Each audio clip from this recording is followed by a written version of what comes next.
Lost Hearts by M.R. James. It was, as far as I can ascertain, in September of the year 1811, that a post-chaise drew up before the door of Azerby Hall in the heart of Lincolnshire. The little boy, who was the only passenger in the chaise, and who jumped out as soon as it had stopped, looked about him with the keenest curiosity during the short interval that elapsed between the ringing of the bell and the opening of the hall door. He saw a tall, square, red brick house, built in the reign of Anne, a stone-pillared porch that had been added in the pure classical style of 1790. The windows of the house were many, tall and narrow, with small panes and thick white woodwork. A pediment, pierced with a round window, crowned the front.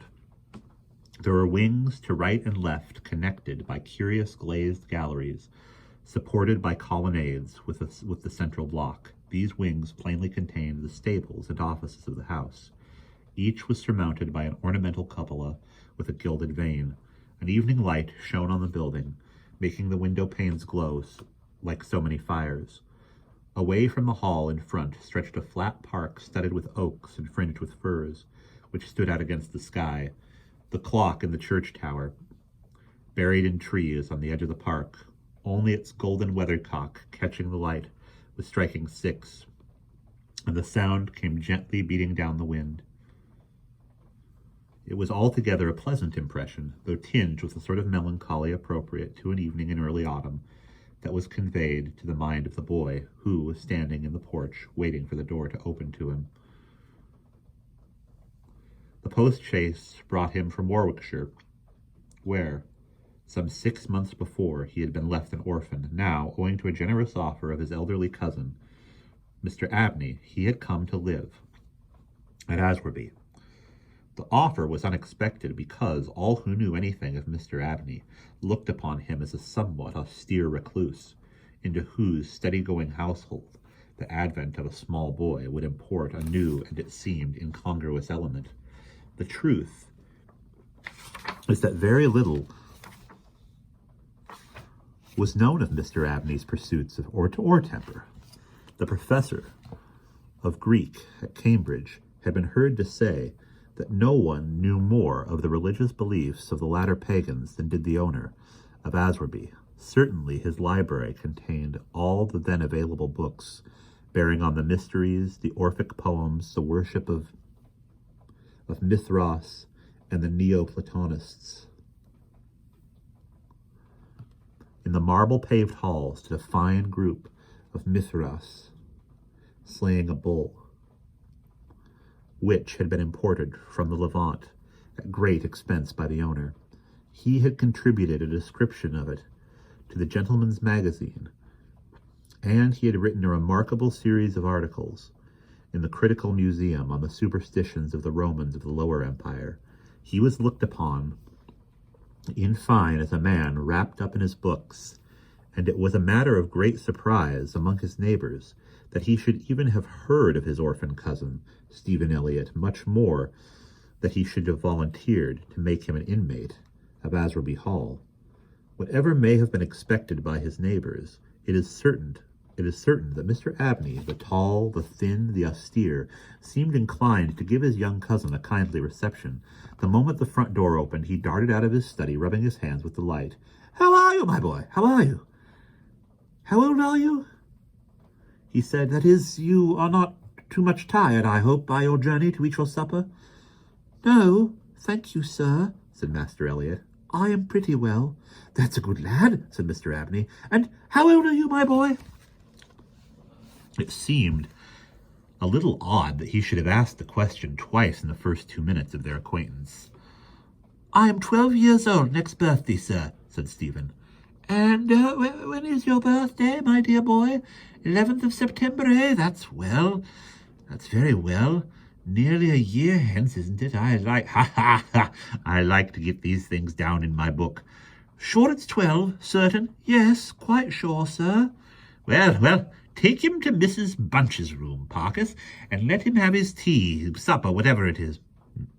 Yes, sir, answered the staid Mr. Parkes, and conducted Stephen to the lower regions. Mrs. Bunch was the most comfortable and human person whom Stephen had as yet met at Azerby. She made him completely at home. They were great friends in a quarter of an hour, and great friends they remained. Mrs. Bunch had been born into the neighborhood some 55 years before the date of Stephen's arrival and her residence at the Hall of 20 years' standing. Consequently, if anyone knew the ins and outs of the house and the district, Mrs. Bunch knew them, and she was by no means disinclined to communicate her information. Certainly there were plenty of things about the Hall and the Hall gardens which Stephen, who was of an adventurous and inquiring turn, was anxious to have explained to him. Who built the temple at the end of the Laurel Walk? Who was the old man whose picture hung on the staircase, sitting at a table with a skull under his hand? These and many similar points were cleared up by the resources of Mrs. Bunch's powerful intellect. There were others, however, of which the explanations furnished were less satisfactory. One November evening, Stephen was sitting by the fire in the housekeeper's room, reflecting on his surroundings. "Is Mr. Abney a good man, and will he go to heaven?" he suddenly asked, with the peculiar confidence which children possess in the ability of their elders to settle these questions, the decision of which is believed to be reserved for other tribunals. "Good? Bless the child," said Mrs. Bunch. "Master's as kind a soul as ever I see. Didn't I never tell you of the little boy he took in out of the street as you may this 7 years back, and the little girl 2 years before I first come here?" "No. Do tell me all about them, Mrs. Bunch. Now, this minute." "Well," said Mrs. Bunch, "the little girl I don't seem to recollect so much about.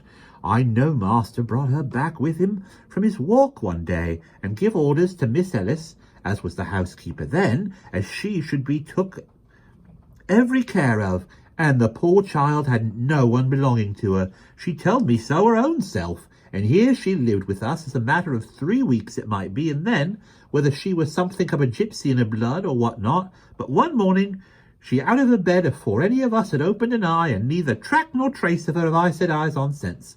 Master was wonderful put about, and had all the ponds dragged, but it's my belief she had away with them gypsies, for there was singing round the house for as much as an hour that night she went, and Parkis, he declare as he heard them a-calling in the woods all that afternoon. Dear, dear, a hard child she was, so silent in her ways and all, but I was wonderful taken up with her, so domesticated she was, surprising." "And about the little boy?" said Stephen. "Ah, that poor boy," sighed Mrs. Bunch. "He were a foreigner. Jevony he called hisself, and he come a-tweaking his hurdy-gurdy round and about the drive one winter day, and master had him in that minute, and asked all about where he came from, and how old he was, and how he made his way, and where was his relatives, and all as kind as heart could wish. But it went the same way with him. They're a unruly lot, them foreign nations, I do suppose, and he was off one fine morning just the same as the girl. Why he went, what he done, was our question for as much as a year after, for he never took his hurdy-gurdy, and there it lays on the shelf." The remainder of the evening was spent by Stephen in miscellaneous cross-examination of Mrs. Bunch and in efforts to extract a tune from the hurdy-gurdy. That night he had a curious dream. At the end of the passage at the top of the house, in which his bedroom was situated, there was an old disused bathroom. It was kept locked, but the upper half of the door was glazed, and since the muslin curtains which used to hang there had long been gone, you could look in and see the lead-lined bath affixed to the wall on the right hand, with its head toward the window. On the night of which I am speaking, Stephen Elliott found himself, as he thought, looking through the glazed door. The moon was shining through the window, and he was gazing at a figure which lay in the bath. His description of what he saw reminds me of what I once beheld myself in the famous vaults of St. Michael's Church in Dublin, which possesses the horrid propriety of preserving corpses from decay for centuries. A figure inexpressibly thin and pathetic, of a dusty leaden color, enveloped in a shroud-like garment, the thin lips crooked into a faint and dreadful smile, the hands pressed tightly over the region of the heart. As he looked upon it, a distant, almost inaudible moan seemed to issue from its lips, and the arms began to stir.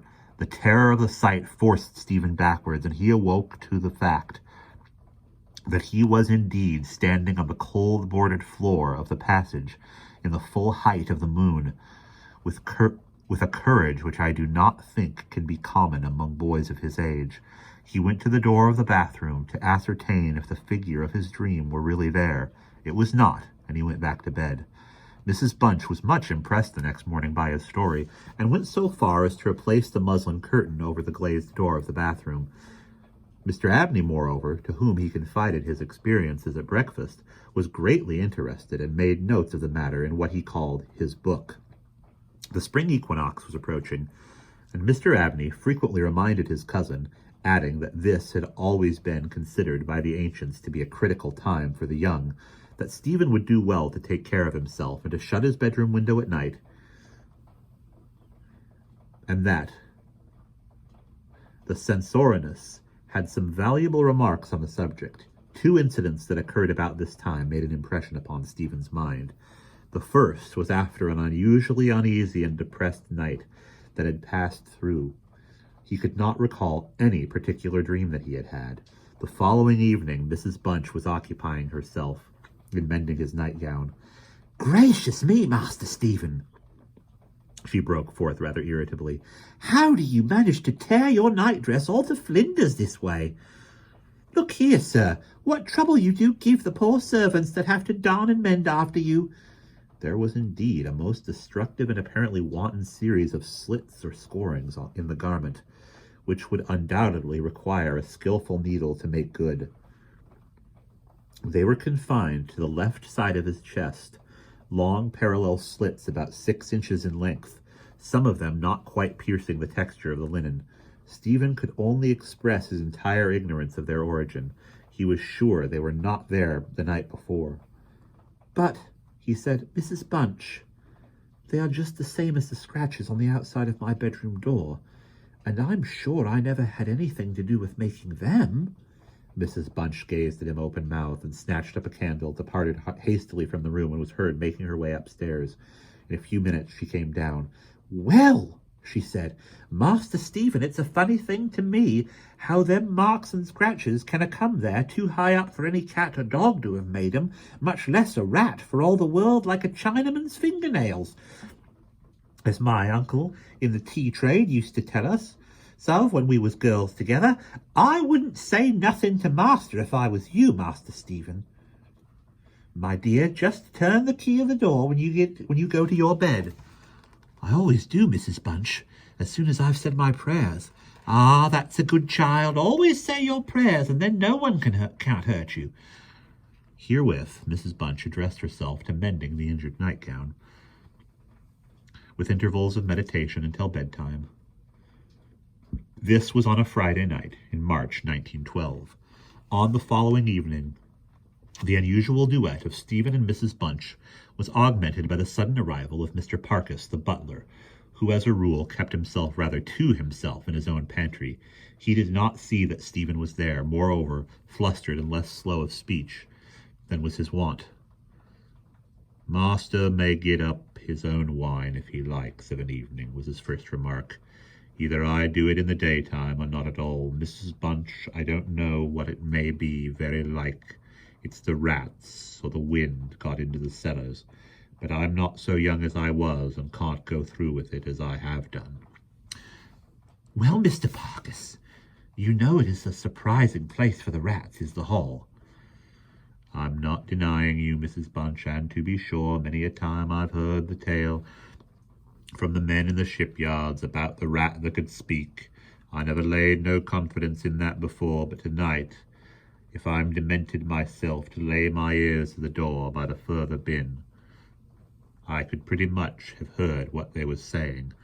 "Oh, there, Mr. Parkes, I've no patience with your fancies. Rats talking in the wine cellar, indeed." "Well, Mrs. Bunch, I've no wish to argue with you. All I say is, if you choose to go to the far bin and lay your ear to the door, you may prove my words at this minute." "What nonsense you talk, Mr. Parkes, not fit for children to listen to. Why, he'll be frightening Master Stephen. They're out of his wits." "What, Master Stephen?" said Parkes, awakening to a consciousness of the boy's presence.